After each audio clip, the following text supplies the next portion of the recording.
The Tale of Peter Rabbit by Beatrix Potter. Once upon a time, there were 4 little rabbits, and their names were Flopsy, Mopsy, Cottontail, and Peter.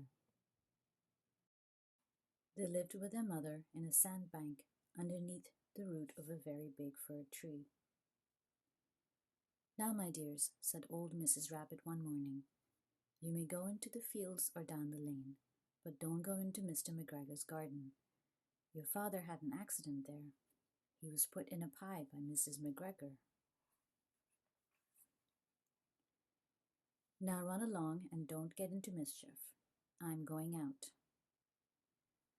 Then old Mrs. Rabbit took a basket and her umbrella and went through the wood to the baker's.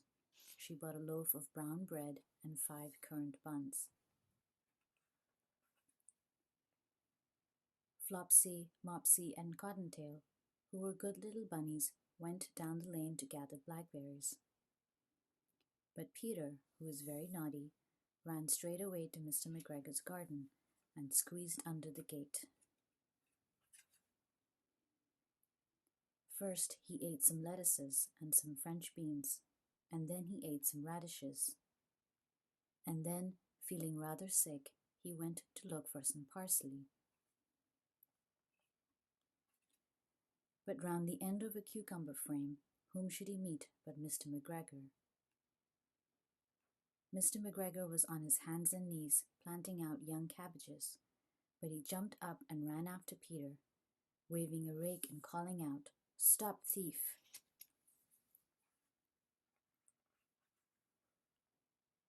Peter was most dreadfully frightened. He rushed all over the garden, for he had forgotten the way back to the gate.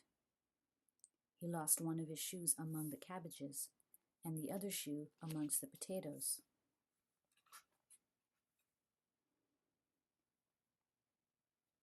After losing them, he ran on 4 legs and went faster, so that I think he might have got away altogether if he had not unfortunately run into a gooseberry net and got caught by the large buttons on his jacket. It was a blue jacket with brass buttons, quite new.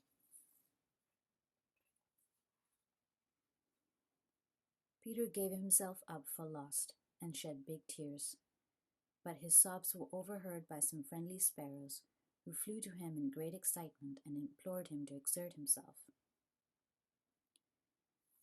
Mr. McGregor came out with a sieve, which he intended to pop upon the top of Peter, but Peter wriggled out just in time, leaving his jacket behind him, and rushed into the tool shed and jumped into a can. It would have been a beautiful thing to hide in if it had not had so much water in it. Mr. McGregor was quite sure that Peter was somewhere in the tool shed, perhaps hidden underneath a flower pot. He began to turn them over carefully, looking under each. Presently Peter sneezed. "Kshchoo!" Mr. McGregor was after him in no time, and tried to put his foot upon Peter, who jumped out of a window, upsetting 3 plants. The window was too small for Mr. McGregor, and he was tired of running after Peter. He went back to his work.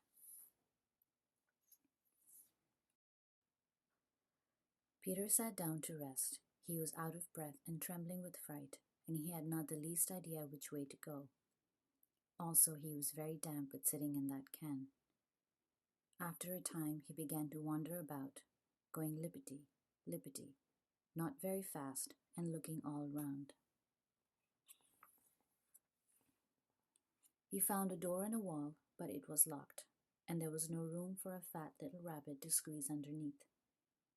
An old mouse was running in and out over the stone doorstep, carrying peas and beans to her family in the wood. Peter asked her the way to the gate, but she had such a large pea in her mouth that she could not answer. She only shook her head at him. Peter began to cry. Then he tried to find his way straight across the garden, but he became more and more puzzled. Presently he came to a pond where Mr. McGregor filled his water cans. A white cat was staring at some goldfish. She sat very, very still, but now and then the tip of her tail twitched as if it were alive. Peter thought it best to go away without speaking to her. He had heard about cats from his cousin, little Benjamin Bunny. He went back towards the tool shed, but suddenly, quite close to him, he heard the noise of a hoe.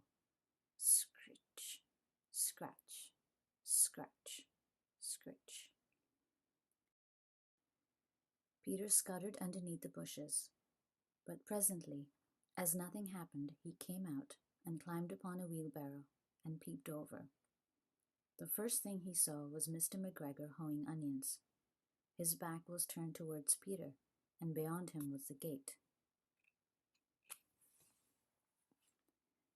Peter got down very quietly off the wheelbarrow and started running as fast as he could go, along a straight walk behind some blackcurrant bushes. Mr. McGregor caught sight of him at the corner, but Peter did not care. He slipped underneath the gate and was safe at last in the wood outside the garden. Mr. McGregor hung up the little jacket and the shoes for a scarecrow to frighten the blackbirds. Peter never stopped running or looked behind him till he got home to the big fir tree. He was so tired that he flopped down upon the nice soft sand on the floor of the rabbit hole and shut his eyes. His mother was busy cooking. She wondered what he had done with his clothes. It was the second little jacket and pair of shoes that Peter had lost in a fortnight. I am sorry to say that Peter was not very well during the evening. His mother put him to bed and made some chamomile tea, and she gave a dose of it to Peter. 1 tablespoonful to be taken at bedtime. But Flopsy, Mopsy, and Cottontail had bread and milk and blackberries for supper.